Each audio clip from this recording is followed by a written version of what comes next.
और बुलेटिन का आगाज करें। सिलेक्टर्स ने out of perform Babar Azam को आराम देने की तजवीज़ दे दी है। टेस्ट मैचेस की गुज़श्ता 18 इनिंग्स में बाबर आजम एक 50 भी ना बना सके। बाबर ने दिसंबर 2022 के बाद से कोई बड़ी इनिंग्स नहीं खेली। इंग्लैंड के खिलाफ दूसरे टेस्ट के लिए स्क्वाड में कई तब्दीलियां मुतवक्के। विकेट कीपर सरफराज अहमद को स्क्वाड से रिलीज कर दिया गया है। हमारे साथ मौजूद है नुमाइंदा जीनियस सोहेल इमरान, उनसे बात करेंगे। Sohail, out of form Babar हैं जिन्होंने 18 इनिंग्स में कोई खास परफॉर्मेंसेज नहीं दी हैं, तो क्या उन्हें आराम करने का मशवरा दिया गया? जी बिल्कुल, आज भी ट्रेनिंग सेशन खत्म होने वाला है मुल्तान स्टेडियम में और अब तक पाकिस्तान का जो स्क्वाड है इस दूसरे टेस्ट मैच के लिए वो सामने नहीं आया। लेकिन जराए ने हमें तस्दीक की है इस बात की कि जो नए सिलेक्टर्स शामिल हुए हैं उनका आपस में सलाह मशवरा हुआ और वो इस नतीजे पे पहुंचे कि सिर्फ इनको बाबर आजम जो कि आउट ऑफ फॉर्म है, इनको प्लेइंग 11 में शामिल नहीं होना चाहिए, उन्हें आराम करना चाहिए। ये उन्होंने तजवीज सामने रखी और इस तरह बाबर आजम को भी हमारे जराए ये बताते हैं कि बाबर आजम को भी इस हवाले से कन्वे कर दिया गया था कि सिलेक्टर्स की ये तजवीज है कि आपको आराम दिया जाए। लेकिन हमें दूसरी तरफ ये भी पता चला है कि जो टीम मैनेजमेंट है जिसमें कप्तान और कोच हैं वो अभी भी बाबर आजम को एक मौका देने के हक में है, क्योंकि 2 रोज पहले भी प्रेस कॉन्फ्रेंस में कप्तान शान मसूद ने ये कहा था कि वो एक वर्ल्ड क्लास प्लेयर है, वो एक इनिंग्स की दूरी पर है, जो वो एक अच्छी इनिंग्स खेलेगी तो दोबारा पहली की तरह आ जाएंगे। तो ये अब तक का ये तो बाबर का स्टेटस हुआ। सोहेल, हम आपसे ये जानना चाहेंगे कि सरफराज को रिलीज करने की खबरें आ रही हैं, उन्हें रिलीज कर दिया गया है, तो फिर कॉन्कशन रूल का क्या होगा जिसकी वजह से पहले टेस्ट में बेंच पे बैठा के रखा गया 5 दिन? जी डेफिनेटली इन दिनों कंकशन के रूल्स के तहत 2 जो विकेट कीपर हैं वो स्क्वाड में शामिल होते हैं। सरफराज अहमद को अब हमें बताया गया है पाकिस्तान क्रिकेट बोर्ड के जराये की जानब से कि उनको रिलीज कर दिया गया है। दूसरी जानब जो उनकी जगह पे जो सुनने में यही आ रहा है कि हसीबुल्लाह को स्टैंड बाय रखा गया था, उनको मुल्तान में बुलाकर उनका फिटनेस टेस्ट भी लिया गया था, लेकिन अब तक जो है वो अनाउंसमेंट जो है वो कायदा तौर पर नहीं की गई। ठीक है सुहेल, आप हमारे साथ ही मौजूद रहिएगा। चेयरमैन पीसीबी मोहसिन नकवी की ज़ेर सदारत पीसीबी की सिलेक्शन कमेटी और मेंटोर्स का ये इजलास हुआ है और इजलास में टीम की हालिया कारकर्दगी और खिलाड़ियों के फिटनेस का तफसीली जायज़ा लिया गया है। सुहेल, आप ये बताइए कि इस इजलास में कौन कौन सी तब्दीलियों के हवाले से बात हुई है? जी, ये जो इजलास साहब जो मेंटोर्स मुकर्रर किए गए हैं पाकिस्तान क्रिकेट बोर्ड की जानब से, जो चैंपियंस कप में भी शामिल थे 500 मेंटोर्स, इसके साथ साथ जो सिलेक्टर्स हैं इनके साथ अलग अलग सी मुलाकातें की हैं पाकिस्तान क्रिकेट बोर्ड के चेयरमैन मोहसिन नकवी ने। और इसकी मीटिंग की बेसिक वजह यही थी कि जो हालिया शिकस्त का सामना करना पड़ा है पाकिस्तान क्रिकेट टीम को और खासतौर पर ये टेस्ट मैचेस की जो सीरीज है, इस हवाले से मुस्तकबिल के लाए अमल कि किस तरह कौन से प्लान को शॉर्ट टर्म रखना है, कौन से प्लान को लॉन्ग टर्म रखना है, और उसके साथ साथ पिचेस का जो मामला है उसके ऊपर बहुत ज्यादा बातचीत हुई। और जो तब्दीलियां आने वाले दिनों में है उसमें जब सिलेक्टर्स की चेयरमैन मोहसिन नकवी से बात हुई, उन्होंने उस तब्दीलियों के हवाले से तमाम तर अपडेट किया कि कौन कौन सी वो तब्दीलियां चाह रही हैं। ठीक है,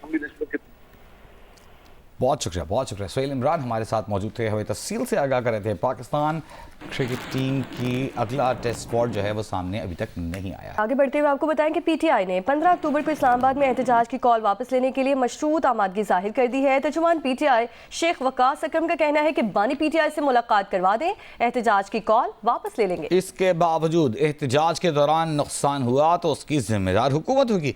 शेख वकास अकरम ने कहा कि जिम्मेदारी उसी पर आयद होती है जिसके पास ताकत हो।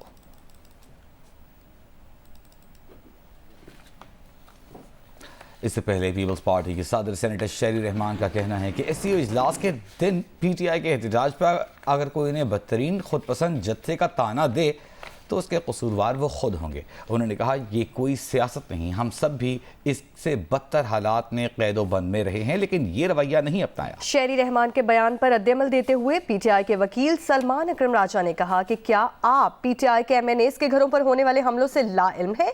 खौफ के आलम को कौमी हुस्न के तौर पर कैसे पेश किया जा सकता है? इमरान खान के जाती मौलज को जेल में उनसे मिलने दें, आप अपनी ही इक़दार के खिलाफ इक़दाम कर रहे हैं। बानी पीटीआई से मुलाकात करा दें, 15 अक्टूबर को एहतजाज की कॉल वापस ले लेंगे। तर्जुमान पीटीआई का ये बयान सामने आया है, इस पर रद्द-ए-अमल लेंगे। सेनेटर तलाल चौधरी रहनुमा मुस्लिम लीग नून हमारे साथ मौजूद हैं। सेनेटर तलाल चौधरी साहब, कितना आसान सा रास्ता है, मिलवा दें बानी पीटीआई से पीटीआई के रहनुमाओं को और मसला हल करें, डिफ्यूज कर दें सिचुएशन। ये एक पीटीआई का बहाना है। असल एससीओ कॉन्फ्रेंस इनका निशाना है और ये काम ये सीपैक 1 जब 2014 से ये करते आ रहे हैं। आईएमएफ का खत लिखने का क्या बहाना था, साइफर लहराने का क्या बहाना था, ये उसके बाद 9 मई का क्या बहाना था। इसी तरह ये एससीओ कॉन्फ्रेंस ये एक इन्होंने बहाना बनाया है पीटीआई की मुलाकात का।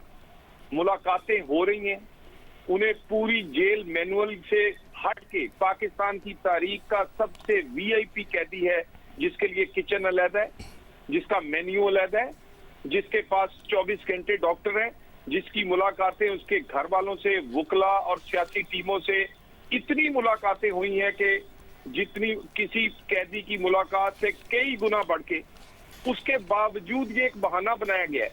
असल में ये पैसे हलाल करना चाहते हैं वो फॉरेन फंडिंग के, ये वो इसराइली फंडिंग जो है उसके पैसे हलाल करना चाहते हैं एससीओ कॉन्फ्रेंस को डिस्टर्ब करके। ये गोल्ड स्मिथ के दामाद बन के और उस दामाद बनने का रंग दिखा रहे हैं, असल रंग दिखा रहे हैं पाकिस्तान के मुफाद की वो कॉन्फ्रेंस जो पाकिस्तान की तारीख में एक बड़ी तरीन कॉन्फ्रेंस है। पहली इस्लामी सरबराही कॉन्फ्रेंस के बाद ये दूसरी बड़ी कॉन्फ्रेंस है। 200 वफूद आ रहे हैं पाकिस्तान में, 1 दर्जन के करीब सरबराहे मुमलिकत आ रहे हैं। और उस मौके पे जब ये कॉन्फ्रेंस पाकिस्तान की है, किसी की जात की नहीं, किसी सियासी जमात की नहीं, इससे पाकिस्तान की इज्जत जुड़ी हुई है, पाकिस्तान की इकोनॉमी जुड़ी हुई है, पाकिस्तान का मुस्तकबिल जुड़ा हुआ है, तो ये उसके होते हुए ये एहतजाज की कॉल रियासत को ब्लैकमेल करने की कॉल है। ये उसी तरह जैसे 9 मई था, उसी तरह की कॉल है जैसे आईएमएफ को खत लिखा गया था।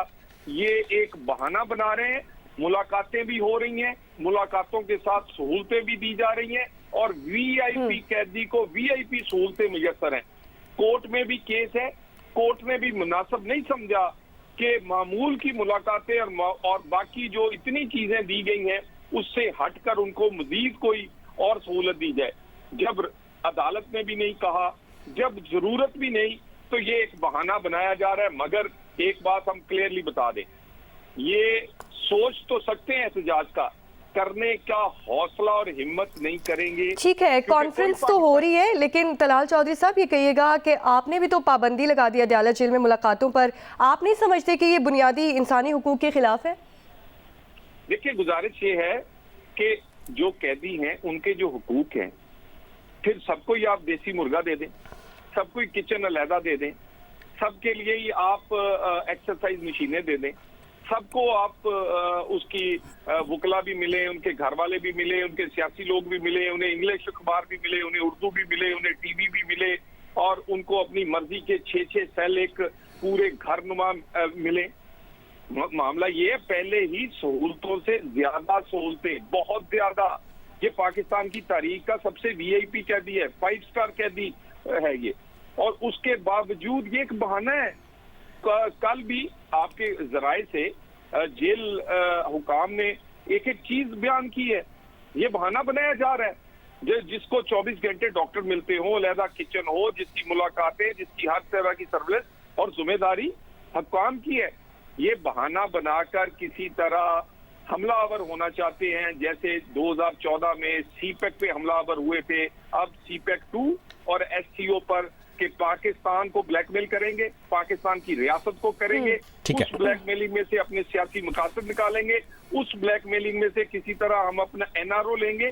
तो इस तरह के माहौल में मुमकिन नहीं है कि कोई इनके लिए नरमी की जाए। ठीक है, बहुत शुक्रिया तलाल चौधरी साहब, सीनियर रहनुमा मुस्लिम लीग नून हमारे साथ मौजूद थे और शेख वक़ास अकरम की मशरूत एहतजाज मुलतवी करने, मौखर करने की अपील पर और मुतालबे पर बात कर रहे थे, अपना रद्द-ए-अमल दे रहे थे।